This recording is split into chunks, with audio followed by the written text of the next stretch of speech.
안녕하세요. 저 동국대 남진승입니다. 제가 오늘 발표할 주제는 불교의 사회적 실천과 에코다르마인데요.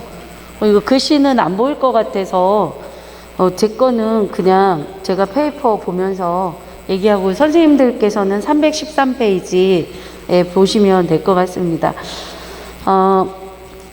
제가 오늘 발표할 주제는요, 부처님의 어떤 사상과 가르침이 현재 생태 문제와 어떻게 연결될 수 있는지 그 의미를 찾고 사회적 실천의 방향을 제시하고 촉구하는 것이 이 논문의 목표입니다.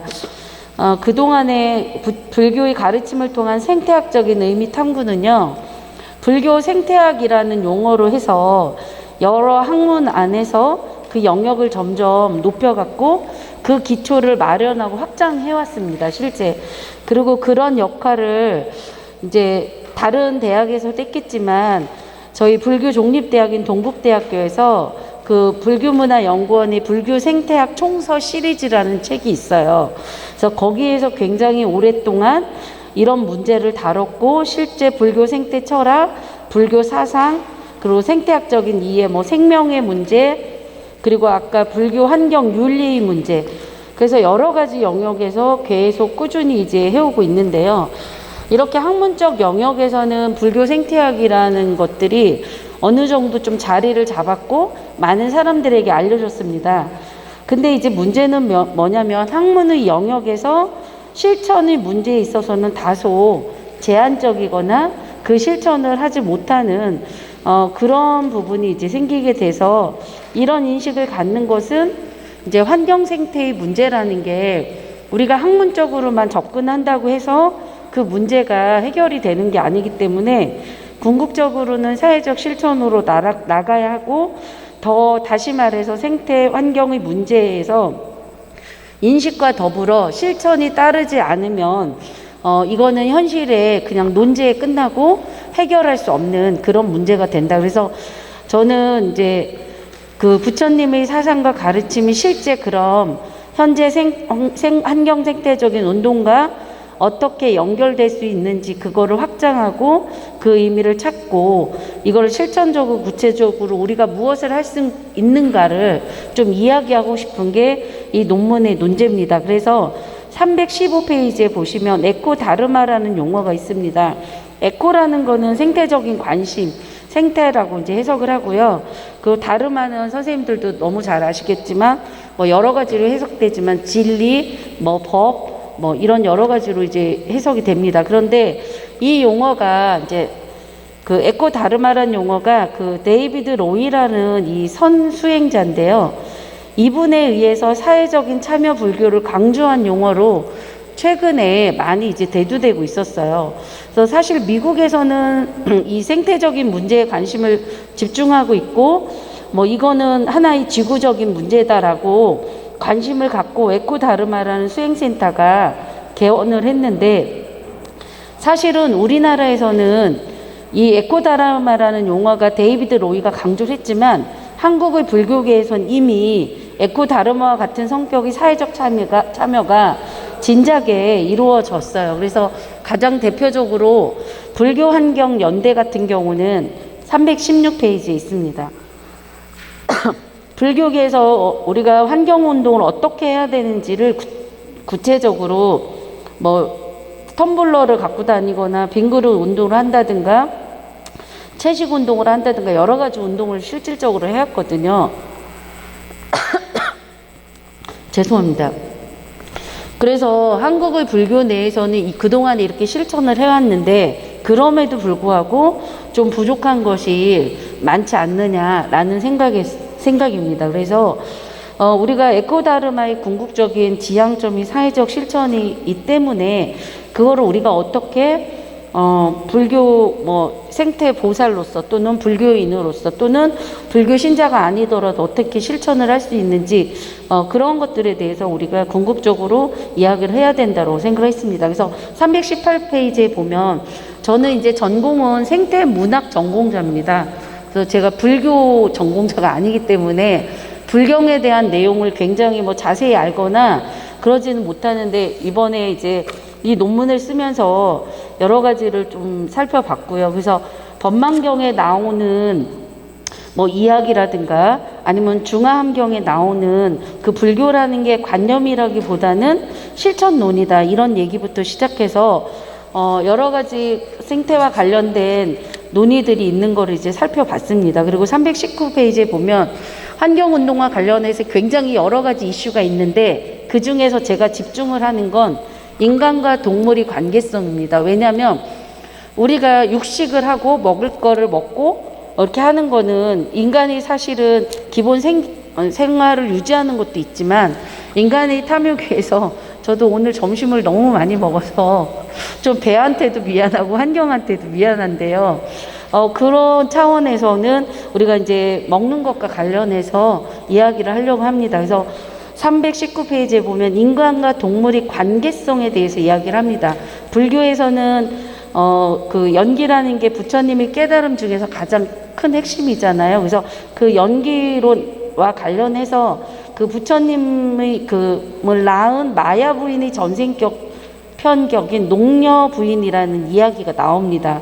그래서 319페이지에 보면 사슴이 인간의 딸을 낳아요.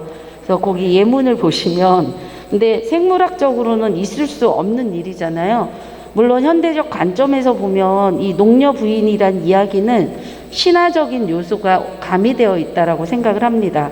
하지만 연기적 관점에서 보면 전혀 이상하지 않다.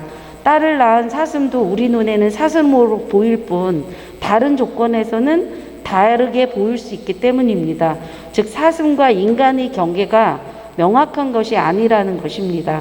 언제든지 짐승이 사람이 되고 또 사람이 짐승이 될 수 있음을 윤회 또는 연기를 보여주는 것이라고 할 수 있습니다.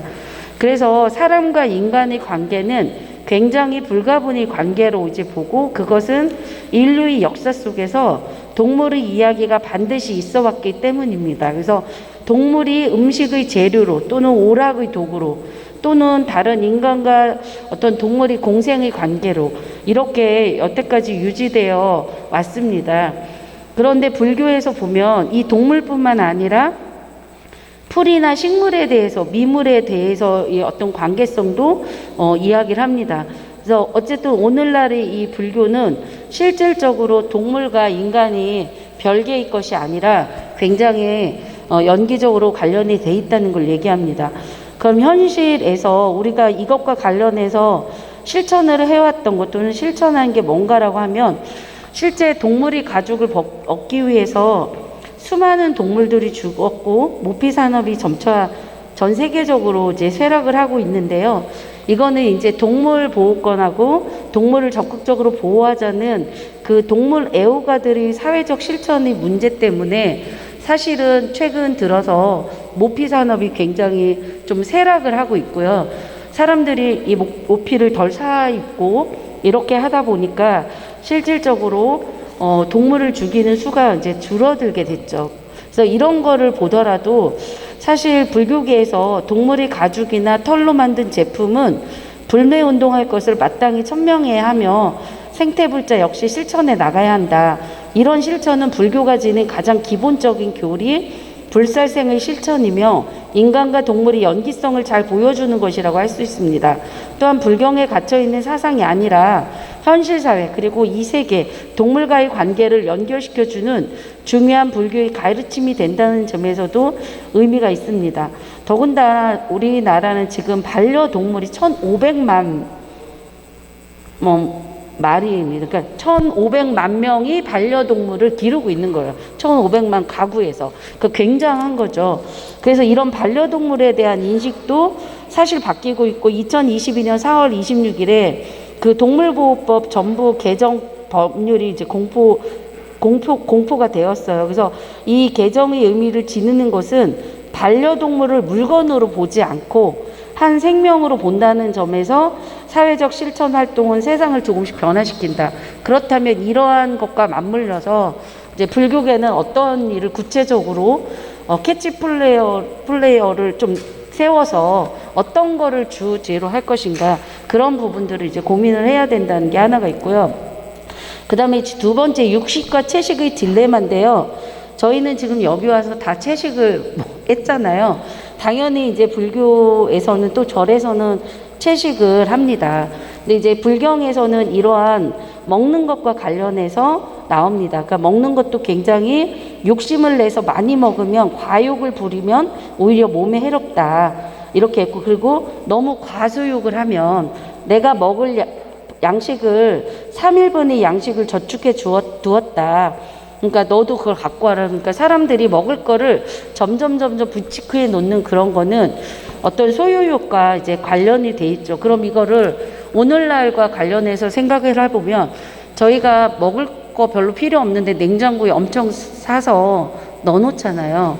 그러니까 이런 문제도 있고, 그 다음에 제가 여기 이제 뷔페 가지 않기라고 했는데, 여기서 이 뷔페라는 건 절에서의 뷔페가 아니라 상업적인 뷔페 있잖아요. 그런데 가면 사람들이 대부분 과식을 하게 되거든요. 그래서 그런 부분에 대해서도 우리가 불교계에서 사회적 실천을 할 수 있는 걸 구체적으로 이제 잡아서 가야 되지 않느냐, 이런 내용들이 이제 들어 있습니다. 그리고 324페이지, 325페이지에 그런 내용들이 있고, 실제 불교계에서는 2016년 제1회 아시아 불교도 동물권 컨퍼런스를 시작을 했습니다. 이거는 어떤 의미를 갖냐면 불교계에서 동물권과 관련해서 최초로 주최했던 행사입니다. 그만큼 우리 먹거리 안에서 육식의 문제도 역시 다루고 있다라는 것을 알 수 있습니다.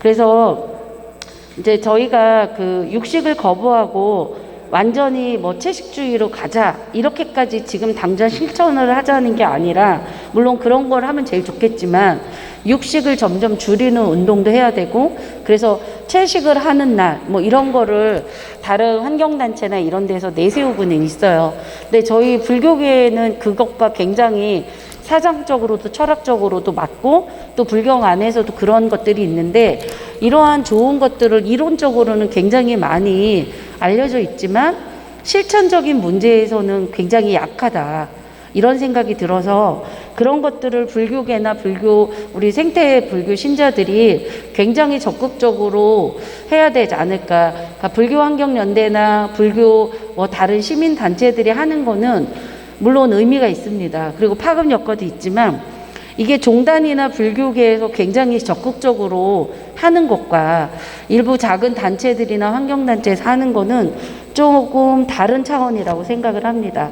그래서 이런 것들을 이제 적극적으로 할 수 있도록 우리가 대대적인 불교계나 종단에서 캠페인을 실시하고 이를 구체적으로 실시할 수 있도록 하는 게 앞으로 우리가 실제 그 생활 불교를 실천하는데 현실적이고 좀 더 구체적이지 않는가라는 생각이 듭니다. 이 논문에서는 사실은 그럼 좀 더 어떤 구체적인 활동을 할 것인가, 불교계에서는 어떤 걸 해야 되고 종단은 어떤 걸 해야 되고 불교환경센터나 다른 불교계의 시민운동단체 그리고 일반 개인들은 어떤 거를 해야 되는가라는 그런 부분에 대해서는 조금 더 나중에 구체적으로 나눠서 조금 더 기술을 할 예정입니다. 예, 이상입니다. 감사합니다.